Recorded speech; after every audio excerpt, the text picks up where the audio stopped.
안녕하세요. 제 이름은 백승권입니다.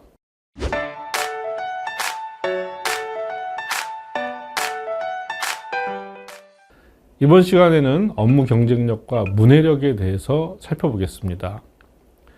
여러분들 피터 드러커 잘 아시나요? 보통 경영학의 구루라고 이야기하죠. 이 경영학의 대가인 피터 드러커가 이런 얘기를 했습니다. 대학에서 학생들이 장차 회사에 취직을 하면 가장 가치 있을 한 가지를 가르치고 있다. 그런데 극소수의 학생들만이 그것을 열심히 배운다. 그것은 다름 아닌 아주 기초적인 기술로 어떤 아이디어를 정리하여 글로 쓰거나 말로 표현한 능력이라고 이렇게 이야기하고 있습니다.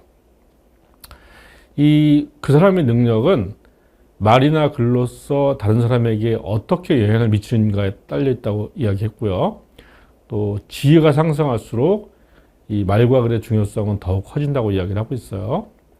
우리가 보통 업무적인 어떤 그 능력과 글쓰기라고 하는 것을 별개로 볼 수가 있는데, 이렇게 피터 드러커는 말과 글이 곧 업무 능력이라고 이렇게 이야기를 하고 있죠. 아마존 창업자 제프 베조스는 6페이지 내러티브 메모라고 하는 아마존만의 독특한 글쓰기 방법까지 개발했습니다. 왜냐하면 이 글쓰기가 사고력을 개발하는데 거의 전부라고 이렇게 판단했기 때문이죠. 자신의 생각을 완전한 문장이나 완결된 단락으로 표현하려면 더 깊고 체계적으로 생각해야 하고, 바로 그렇게 하기 위해서 바로 뭔가 아마존만의 독특한 문서 시스템을 구축한 겁니다. 베조스 같은 경우에는 이 단순하게 문서를 쓰는 과정이 커뮤니케이션의 어떤 효율성만을 꾀하는 것이 아니라 이 과정을 통해서 직원들이 보다 더 성장하기를 바라는 이런 의미로 바로 이제 이런 실험을 했다고 생각이 듭니다.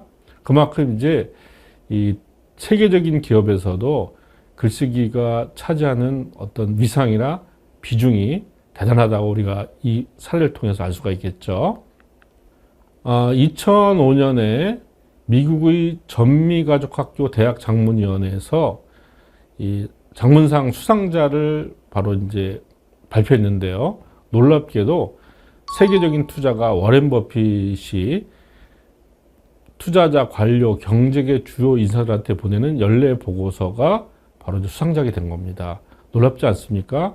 보통은 이 상을 작가나 저널리스트들이 수상을 하는데, 이 투자가가 바로 이제 수상자가 됐고, 또 투자가의 애뉴얼 리포트가 수상자가 된 것이죠. 이 심사평에서 뭐라고 이야기했냐면 이렇게 얘기했다고 합니다. 이 보고서는 격이 없으며 이해하기 쉬운 문체로 장문 기술 향상에 기여했다고 이야기했고요. 심사위원장을 맡은 밥 캐리는 워렌 버핏은 가장 적절한 단어로 복잡한 아이디어를 단순 명료하게 설명하는 빼어난 재주를 지녔다고 이야기를 하고 있어요. 버핏의 수상 소감이 참 우리가 되새길 만한 내용들입니다. 뭐라고 얘기했냐면, 오랫동안 떨어져 살아온 여동생들에게 설명하듯이 연례 보고서를 썼을 뿐이라고 이렇게 소감을 밝히고 있습니다. 아마도 오랫동안 떨어져 살았다고 하는 것은 정보를 공유하고 있지 않다는 것을 의미하겠죠. 그죠? 그 다음에 아마도 버핏 시대의 여동생이었다고 한다면 전문직보다는 가정주부일 가능성이 높을 겁니다. 그러니까 이 정보를 갖고 있지 못한 가정주부조차도 그 내용들을 이해할 수 있도록 그렇게 썼다는 내용들이죠. 이 워렌 버핏이 이렇게 세계적 투자가 될 수 있었던 것은 그가 경제를 바라보는 어떤 탁월한 능력도 한 요인이 되겠지만, 이렇게 그 가정주부와도 소통할 수 있는 바로 그런 글쓰기 능력들이 바로 뒷받침되어서 바로 투자가가 된 것이 아닌가, 이런 판단을 우리가 낼 수가 있죠. 자, 이렇게 우리가 하는 일의 대부분은 이 텍스트, 즉 말과 글을 매개로 한 소통 행위입니다. 여러분들이 이 직장 생활을 제대로 하기 위해서는 먼저 말귀부터 제대로 알아들어야겠죠. 그죠? 그 다음에 회의를 통해서 뭔가 주도적으로 자기의 생각들을 밝힐 수가 있어야 됩니다. 또 보고서를 통해서 업무가 원활하게 이렇게 진행될 수 있도록 기여를 해야 됩니다.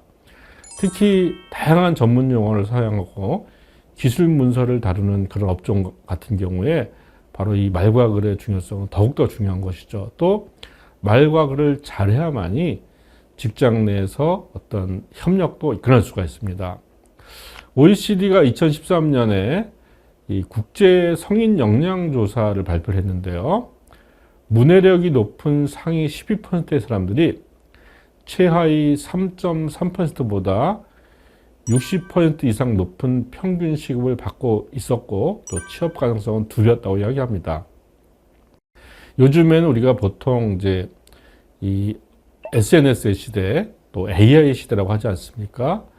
이 말과 글을 어떻게 쓰느냐가 자신의 어떤 능력의 대부분을 형성한다는 사실을 우리가 이 같은 사실을 통해서 알 수 있을 겁니다.